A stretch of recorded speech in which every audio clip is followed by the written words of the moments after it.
We have a new pope. We got a new pope. Oh, sorry, not we. They got a new pope. The new guy has been selected. And ironically, they have somebody from Chicago, a man by the name of Robert Prevost. Oh, as he would like to be called, Leo XIV. We're going to get into what the reports are about him real quick here. But I have my two cents about what it means and why he is one of the more, not controversial. It's a leading pick. Let's put it like that. Very leading pick. But before we kick this off, I'm going to have a request of you viewers here today. If it would be not too much of an imposition, could you please use your little fingers or your mouse to click on the like button and also on the share button and on the subscribe button if you're not subscribed to the channel yet. We're trying to get this grown and blown up because hey, this feel like Sesame Street. Women, would you like to buy an O when he opens up his jacket? You know, Too Strong is the best on the internet, right? All right, prove it by making sure you subscribe. So let's get back to the Pope. The conclave has ended, and they have selected the new guy to reign over the Vatican. Leo XIV is the name he has picked, and the news is going ham with it. So let's see what MSNBC had to say about the new guy in charge. It is 10 p.m. at the Vatican, where history has been made today with the election of the first ever American-born Pope, 69-year-old Robert Francis Prevost, born in Chicago. Emerging from the balcony there overlooking St. Peter's Square, he has chosen the papal name Leo XIV. In the 2,000-year history of the Catholic Church, there has never been a pope from North America until right now. Let me put my thought on the table real quick before we get any further. As historic as it might be, and it's a conspiracy too, just so you know, I want to be clear. There is a conspiracy with the thought process we got here. It's the first time they've selected someone from America. I just find the timing, I find the timing a little bit convenient. just a convenient. I'm not saying whether he's qualified or not. I'm just saying that perhaps, maybe, just maybe, that his nation of origin played more of a part than we might want to believe. According to one of our guests, quote, "This is huge. Leo XIV is now the 267th pontiff. Today, he also becomes Bishop of Rome and leader of the 1.4 billion Roman Catholics around the world. This is, of course, the culmination of a highly secretive process for the 133 cardinal electors sequestered inside. It's a process that began just yesterday, 17 days after Pope Francis died.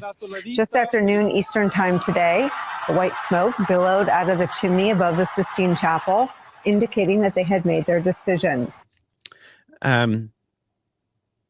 Maybe y'all, I don't know if you missed we did a video on what the possibilities of the new Pope could mean. We did one, and now that we know who,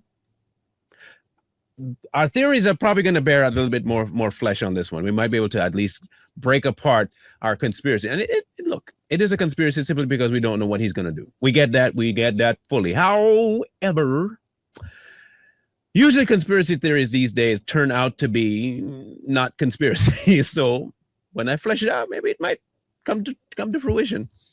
Immediately after, more than 150,000 people rushed towards St. Peter's Square, erupting in cheers as they waited for Pope Leo XIV to address them in Italian and then in Spanish. His first words were, "Peace be with you." He thanked the diocese in Peru, where he served for 2 decades. He thanked Pope Francis, who made him a cardinal in 2023. Remember that. Okay, make sure you log that part. That Francis logged him in 23. Okay, cool. As for his particular vision for the Catholic Church, Pope Leo XIV said this, quote, "We can be a missionary church, a church that builds bridges, that is always open to receive everyone, just like in this square. So he's Pope Francis 2.0. Okay, good to know. Welcome everyone in charity, dialogue, and love." What Pope Leo XIV says and what he does next matters a whole lot. As the leader of more than 1 billion Roman Catholics, roughly 53 million of them here in the U.S., Pope Leo XIV is a voice on many of the issues we cover on this network and on this program day in and day out. Make sure you keep that in mind too. They like him. They love this man because he's going to do the things that they like too. We said this before, that whoever they pick has to be able to bridge both gaps. They have to be able to do what Francis did and then compound on what Francis did. Lo and behold, they found one guy from the one place that's making headways everywhere, America. Huh? Okay, continue a little more. We'll listen a little more and then we'll get into the fleshing out of things. Here's what we know. On his social media account, he reposted criticism of J.D. Vance's interpretation of the gospel. That's very pivotal. When I say very, I mean very pivotal. If you can find a way to recraft the gospel, man, you could look, the amount of things you can implement with that alone. Now, remember, we're keeping notes here. That's one. He's going against something and somebody. Okay, good. What else? He also retweeted a post of an op-ed that was critical of Donald Trump's deportation policies. Okay, that's two. Almost the same kind of idea that Francis had when he signed that contract with the Muslim Brotherhood. Just remember this. Okay, good. Let's see if there's a third one. An op-ed that read in part, quote, "Is your conscience not disturbed? How can you stay quiet?" As Pope Leo XIV will confront challenges facing the church, like the inclusion of LGBTQ+ Catholics, the role of women in the church, and Catholicism's growth in Asia and Africa. There it is. And therein lies our prediction come true. Hey, look, we don't always like to be right, but when we is, we is. And we is on this one. We is on this one. So here's the biggest thing. He's younger, okay? You know what I mean by younger. 69 ain't young, but again, younger. They need somebody who is not so polarizing as Francis, because he's not, American. He has to be able to understand American culture, which he does. He has to go against fully the grain because he's experienced it locally, which he has. He has to push the same agenda that they've always been pushing, and he does. But at the same time, he has to appear as though he's conservative, which he does. But he's not. But he can appear that way. You see, he doesn't have to do a whole lot more work because Francis already did most of it. All he has to do is say this: I don't want to mess with anything the prior pope did. In fact, I'm going to make sure that I focus you on why he did it that way. I'm just going to make sure that I can help you understand the purposes by which he did it. We want inclusion. Okay, inclusion. God said include. And look at what we're doing over here in America. That's just wrong. And he can say that because he's had some ties here.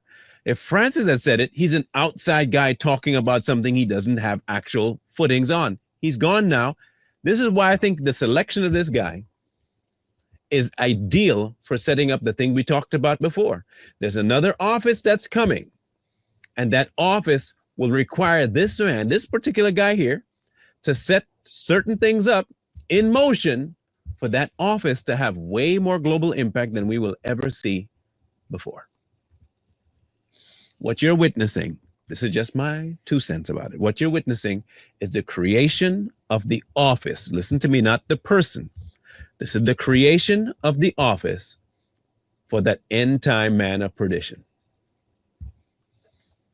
You see, because in order for him to happen, he has to have the ear of everyone.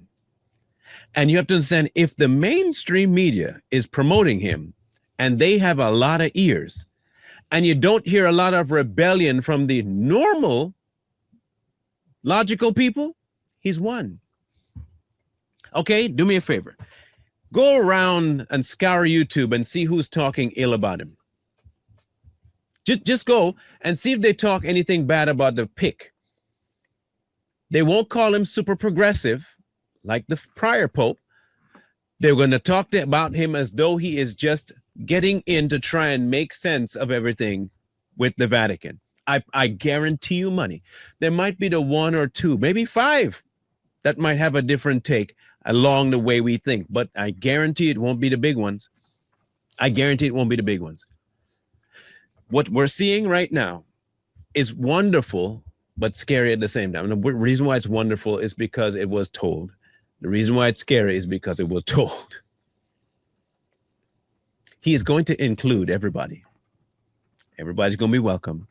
And not just that, he's going to try and encourage the United States to do like the rest of the world and include people who are not here originally, that are coming here illegally, and frame anyone that wants them gone as bad.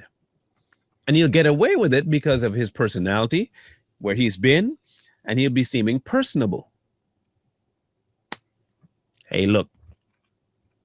So far, Too Strong has been batting almost 100%, y'all. We're not calling ourselves Nostradamus or some kind of fortune reader or anything. We're not that. We're not that. But what we do commend ourselves on is not often we pat ourselves on the back. But this is what we do pride ourselves on. We analyze things logically from every possible angle we can. We deal in 1,000-piece puzzles. And when we have 1,000-piece puzzles, and it's for both of us, we can each tell when one's flipped upside down and where it goes. If I can't figure it out, Corey can figure it out. If both of us can't figure it out, we put our heads together and we can figure it out. It's really cool, but I'm telling you now, this pick was the only pick they could make because they needed it in order to infuse America into the mix. We were straying off from the beaten path that they wanted. They have to bring somebody that the United States population can gravitate to. He's the perfect candidate. Did you hear the last statement? It's so that he can have what? More of a presence in Africa and all these other places that might possibly reject it as well. Just saying, just saying.